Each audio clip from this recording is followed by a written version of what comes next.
بسم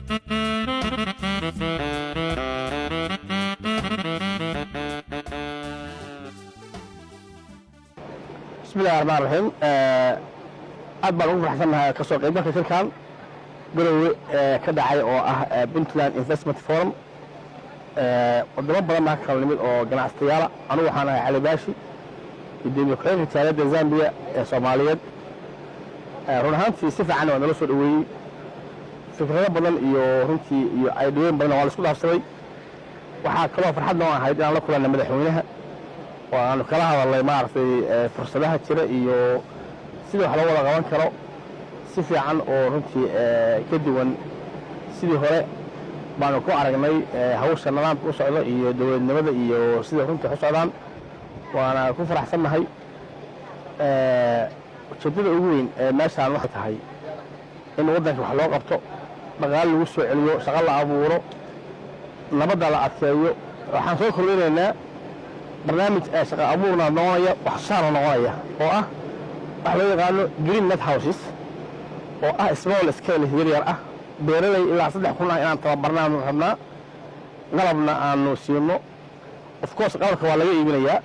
laakiin qiimo jaban iyo system fiican ay ku bixin karaan baanu ugu talagalay bangiyada iyo dadka markaas iyagu maalgelin sameynayna iskaashiga kala sameynayna insha Allah waxaana bilownay already tijaabadii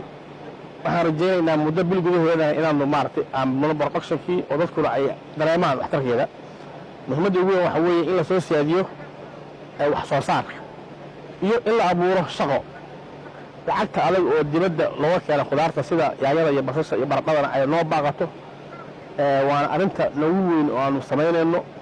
mashruuca asaasi ah ka samaynay hadda ka hor si ganacsi aan u samaynay halkaana waan ka samaynaa insha Allah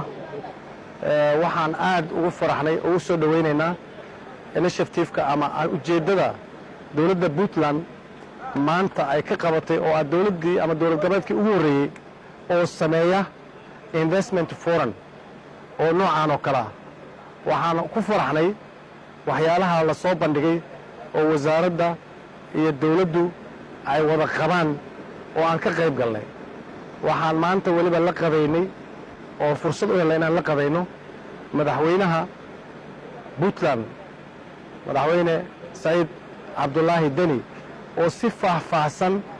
oo xukuumad ku jirto ula hadlay dadkii businesska ahaa oo ka yimid East Africa oo u sheegay talada inay la wada leeyahay ee uusan kaligiis lahayn inta uu ka qaban karo ama ka support gareyn karo dawladnimada inuu ka support gareynayo dawladda Puntland ay diyaar u tahay inay support gareyso waxaan ajgarinayaa ama weydiisanayaa dadka Soomaaliyeed oo u diyaar ah inay maalgashi sameeyaan annaguna ka mid nahay oo ku dhaqaaqayna waxaan rabnay inaan maalgashi ku sameeyno Puntland kuna soo dhaweynina inaan iskugu nimaano oo dadkeena iyo dalkeena aan dhisno inagoo Ilaahay tala saarnayna aniga iyo groupka ilamida dadka ilamida waxaan ku tashanay markaan maqalnay leadershipkii ama madaxweynihii Puntland talooyinka uu bixinayo inaan ku bareerno maalgashina ku sameeyno inta kale dadka iyagana aan ugu yeero waxaan waliba ku sii faraxsanahay madaxweynuhu inuu ballan qaaday arrintan markii ugu dambeysay inay noqoneen lana sii wadaayo inta laga mid dhalinayo waxaan dhiilaa marka meel kastoo ay joogaan dadka reer Puntland ama dadka Soomaaliyeed